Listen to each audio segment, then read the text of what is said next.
dia 7º ano de História, então aí vamos para o segundo capítulo, tá bom? Então, nós vamos fazer metade do segundo capítulo, tudo que fala sobre o Brasil, tá bom? A parte da África vamos fazer semana que vem, porque senão fica muita coisa. E a gente já fez o primeiro capítulo, já deu uma adiantada no conteúdo, né? Então aí, sobre a chegada dos portugueses no Brasil, tá bom?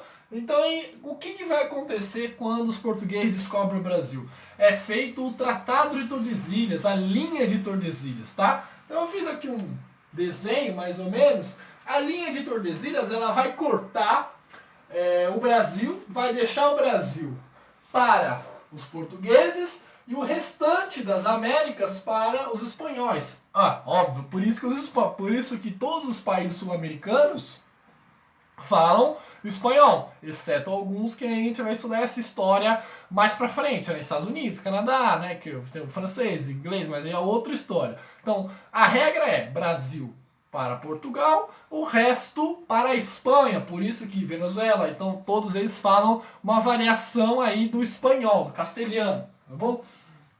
Então você tem o que aí?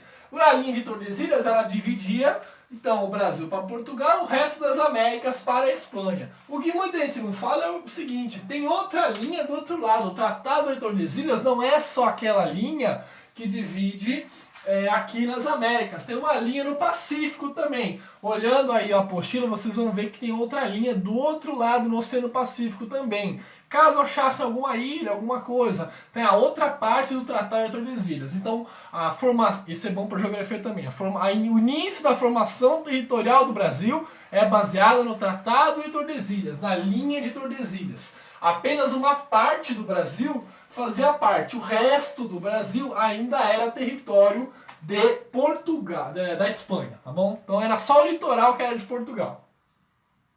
Feito isso, vamos lá. Então vamos para os fatos históricos da época, tá bom? Então tem alguns historiadores que falam descobrimento e outros falam o achamento do Brasil. Por que não o descobrimento, que é o tradicional? Porque o Brasil já existia e já existia gente morando no Brasil. Já existiam os índios morando no Brasil. Os tupi-guaranis, o macro-gê, várias etnias. Já existia uma sociedade no Brasil. Então o termo descobrimento está errado, sim o achamento, né? Então tem essa dúvida, essa questão aí entre os dois. Esse é o primeiro ponto que está aí na apostila, nas primeiras páginas. Bula intercollecta é o que? Bula. Bula não é a bula de remédio, mas serve de exemplo. Quando você vai ler lá as especificações do remédio, né, os efeitos e tal, essa bula que nós estamos falando é uma bula papal, ou seja, o Papa fala, a Igreja Católica, a sociedade católica obedece. Então o que acontece? Logo que é descoberto as Américas, o Papa vai lá e solta uma bula, solta um comunicado, falando que os índios são gente, vão lá e catequizem eles, transformem eles em católicos, tá bom? Então aí você tem uma aliança da Igreja Católica com os reis. Os reis querem explorar as terras descobertas. E a Igreja Católica quer conseguir mais fiéis, né? Então o Papa vai lá e autoriza a catequização, né? A evangelização dos indígenas, tá bom? Dos nativos sul-americanos. Bom, então a bula é o ato e a aliança é dos reis com a Igreja Católica. Os fatos, né? Vamos lá. A frota, todo mundo sabe, né? O Pedro Álvares Cabral, em 1500, chegou no Brasil. Isso aí a tia no Fundamental ensinou pra vocês.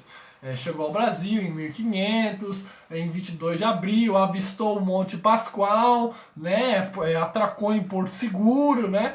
E começou a civilização brasileira, né? A colonização portuguesa, tá? Então, Pedro Álvares Cabral descobriu o Brasil. Ah, quem descobriu o Brasil? Aquela história. Pero Vaz de Caminha? A carta do Pero Vaz de Caminha é importante por quê? Porque ela é o primeiro documento histórico da história do Brasil. O Pero Vaz de Caminha, ele escreveu como era a viagem, como foi a chegada dos portugueses na terra, a vista do Monte Pascoal, o contato com os indígenas. Então, a carta do Pero Vaz Caminha tem uma cópia, um pequeno fragmento aí na apostila, era o primeiro documento histórico sobre o Brasil. Então, relata esse primeiro contato, relata esse achamento, essa descoberta dos portugueses, tá? Então, é muito importante. O Monte Pascoal, na Bahia, Porto Seguro, é a primeira cidade onde eles vão atracar, onde vai ter o contato com os índios, né? O índio não conhece os portugueses oferecem presentes, os índios acham que são deuses que estão chegando. Aqui, ó, meu Deus, eles navegam sobre os oceanos, eles têm espelhos, eles são mágicos, são deuses, né? E as principais características, o primeiro ato, quando os portugueses chegam aqui, é fincar a cruz de Jesus Cristo, ou seja, selando, ratificando o trato da Igreja Católica com os reis, né? Então, quando eles atracam aqui, quando eles chegam no Brasil, eles fincam a cruz de Jesus Cristo, que é a imagem que tem aí na apostila de vocês, tá bom? E o pau-brasil vai ser esse primeiro produto que vai ser comercializado no Brasil, né? É uma madeira e dele você consegue tirar o corante vermelho e era utilizado na confecção de roupas, tá bom? Então é o primeiro produto que vai haver essas relações comerciais, né? Entre os portugueses e os índios nativos, tá bom? Então essa foi a metade do segundo capítulo, a outra metade a gente faz semana que vem, tá bom? Tchau!